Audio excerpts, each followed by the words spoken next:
তুমি সন্তান হারা জননী তাই না মা? সন্তান হারা জননী, তোমার মুখে অনেক দুঃখ তাই না মা? মুখে অনেক ব্যথা। তাহলে শোনো মা, আমি আজ তোমার কোলে আসতে পারলাম না বলে আমি বড় দুঃখিত, কিন্তু একদিন আমি তোমার গর্ভে আসবো মা, নিশ্চয়ই নিশ্চয়ই আমি তোমার গর্ভে আসবো। যদি হবে আমার বুঝো গো মা নয়ন ধারা, যদি হবে আমার মা। আমাকে ছেড়ে তুই যাসনি বাবা,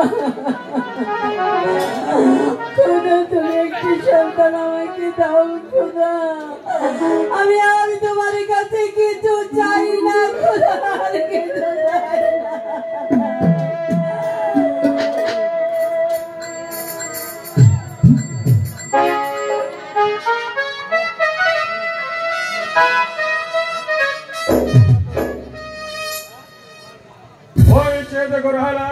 শূন্য সিংহাসন পড়ে রয়েছে, চারদিক নীরব নিস্তব্ধ, যাবনা পুত্রা ভাবে মনের দুঃখে এ রাজ্য ছেড়ে চলে গেছে, রাজ্যে আর কোন কোলাহল নেই। বাদ প্রতিবাদ ভুলে গিয়ে যাবনাকে ফিরিয়ে নিয়ে কি বললে রাহেলা? আবার যাবনাকে ফিরিয়ে আনবো, যার মুখ দর্শনে লাখো লাখো প্রজাগণের মুখে অন্ন জুটে নেন। তাছাড়া যাবনা সেদিন আমাকে রাজ দরবার থেকে অপমান করে তাড়িয়ে দিয়েছিলেন, এখন তাকে আর কিছুতেই ফিরে আনতে পারবো না রাহেলা। তার গুণতে গাইতে হবে, তা না হলে যে বোন রাহেলা প্রাণে বাঁচবে না। তাহলে চলো রাহেলা, প্রথমে আমরা অন্তপুরে গিয়ে বেগম সাহেবার সঙ্গে সাক্ষাৎ করবো, তারপর আমরা উভয়ই যাবো যাবনার সন্ধানে।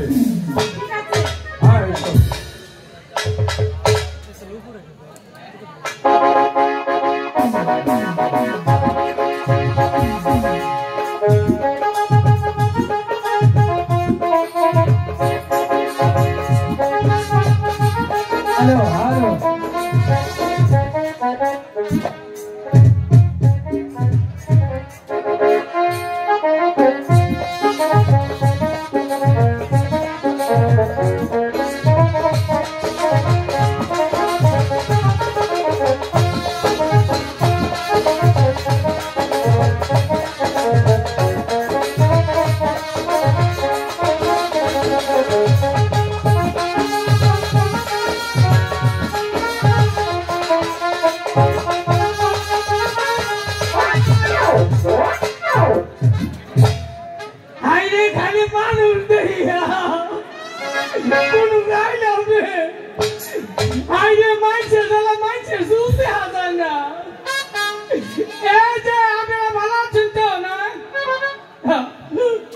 আসাইলাম না মুখটা শুরু নয়, আটটাটা বইরে আসতাম। বাইশটা কোন দিকে লিখে এই শালার ভূতে একটা যাওরা হয়েছে। বাইশটা সুপারানি বাইকে আমার ডাক শুনব বাবা রে। বাইশটা কোনো কাছে আসান দিল ও সাসি যাইব তো আজকে সাসারে কইমু শাড়ি চুরি যা যা লাগে নিয়ে আইবো বুঝো নাকি? ওইটা না গেলে কি কামাই হইব নাকি? ওই শাড়ি যদি আমার নাটা শাড়ি রে গুতা দে। হ্যাঁ ও সাসা কইলে কি গো আমার দিব নাকি? সাসির আমি কেমনে গুতা দিমু? ও ভাই দে শাড়ি এত খারাপ হয় আমার দিব না, ফুল কাম করে খাও না কোনা। হ্যাঁ ডাইকো না ডাইকো না তুমি ডাইকো না চাচা গো ওই মাথাতে ডাইয়া তুমি ডাইকো না চাচা গো ওই মাথাতে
ডাইয়া ওহানা কি কম আমার এদিকে মন নাই কি যে কম হেডি তো কইতাছি না তাহলে কি রে ডাকছো বাপের আছে খারাই দিছে না পার করে নন না কোন খাল সাক্ষী বলে কইতাও এই লে কি কও কি আর বাপেরা বাপ তো সেই কবি মইরা গেছে তোমার হাতে দিয়া রাগে আমি বেরে বাপ ডাকাম না আমি রাগে খেলা কইছি বাবা বাবা আমার প্রতি রাগ করিস না এটা হলো কও গরম চাই নাই ডাল নাই নুন নাই পেস্ট নাই পেঁয়াজ নাই পেস্ট আর পেঁয়াজ কি এর পেঁয়াজ ওই তো ওইটা এখন আজকে যা কামাই করবো হ্যাঁ মনে করে কামাই কইরা তোকে বাইতে যদি নিয়ে যাই তাইলে তোর চাষি আমার বাবা কইয়া ডাকবো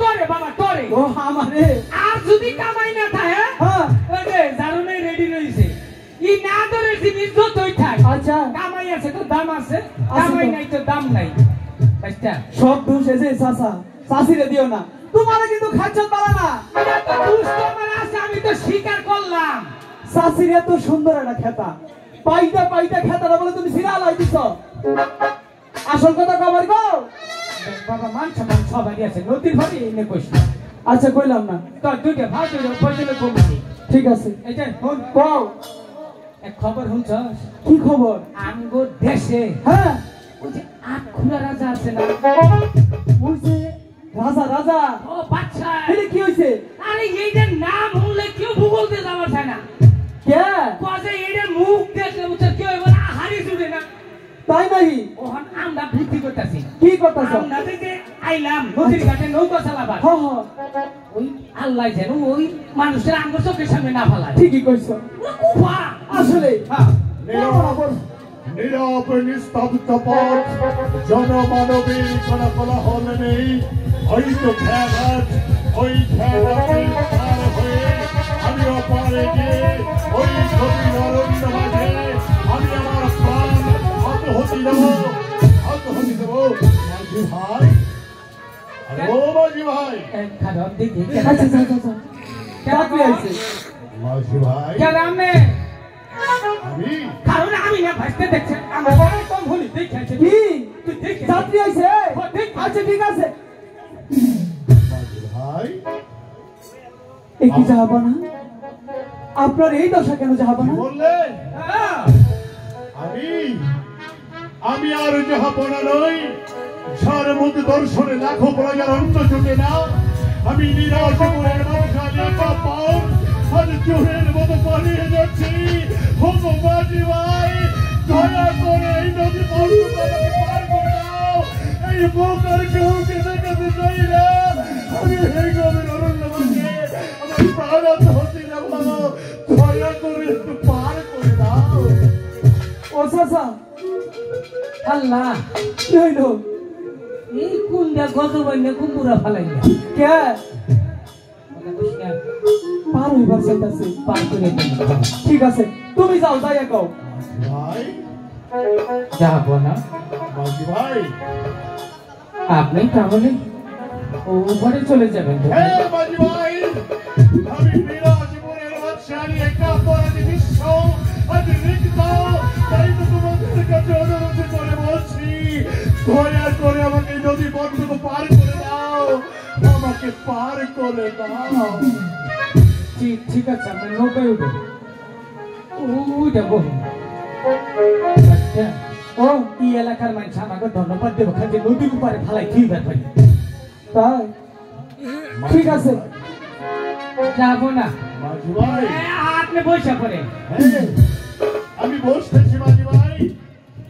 এই নিরাশপুরের একা বাঁকা মেট্রো পথ ধরে যেদিন শৈশবে আমার বাবার হাত ধরে এই নদী পথটুকু পার হতাম, তখন তোমাদের মুখে শুনতাম মধুর কণ্ঠের সেই গান। দয়া করে আমাকে একটা গান শুনিয়ে এই নদী পথটুকু পার করে দাও। আমরা নিয়ত করছি আমার একটা শেষা পেশা গান শুনে দিই। ও চাচা, হয়তো আপনার বাকি আর কোনোদিন আপনার গান না শোনা হবে। চাচা, ওই চাচা, একটা গান শুনাই দাও। আমি বলবো, হ্যাঁ, তুমি কও। চাচা বোনায় খাঁচায় আমার হালকা তুলাইছে। কি হইল? আমি যেভাবে টান দিছি ব্যাটারি লো মারছে, তুই কর। আমারই কম লাগবো? হ্যাঁ, ঠিক আছে, তুমি যখন কইছ তাহলে তো কমই লাগে। সেই জায়গা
এই যে আমি একটু কষ্ট হইলে আট পাউডার জাগি দিয়ে একটু খারো মাঝি ভাই এই তো আমরা উপরাই বলছি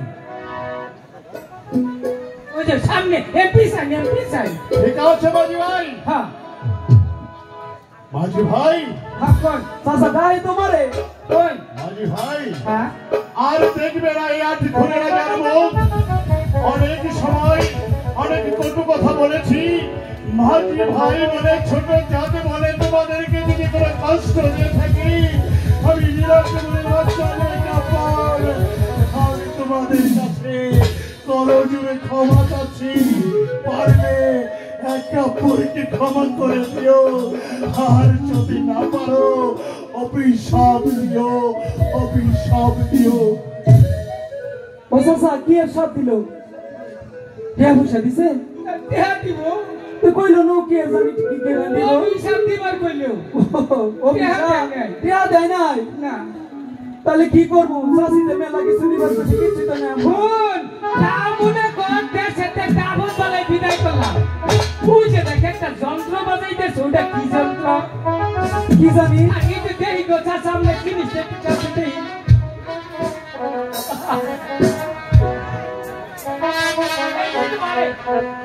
হাই হাই হাতা হারা জীবনে হাতা তালি জন্য সেবা হনার জন্য কোনা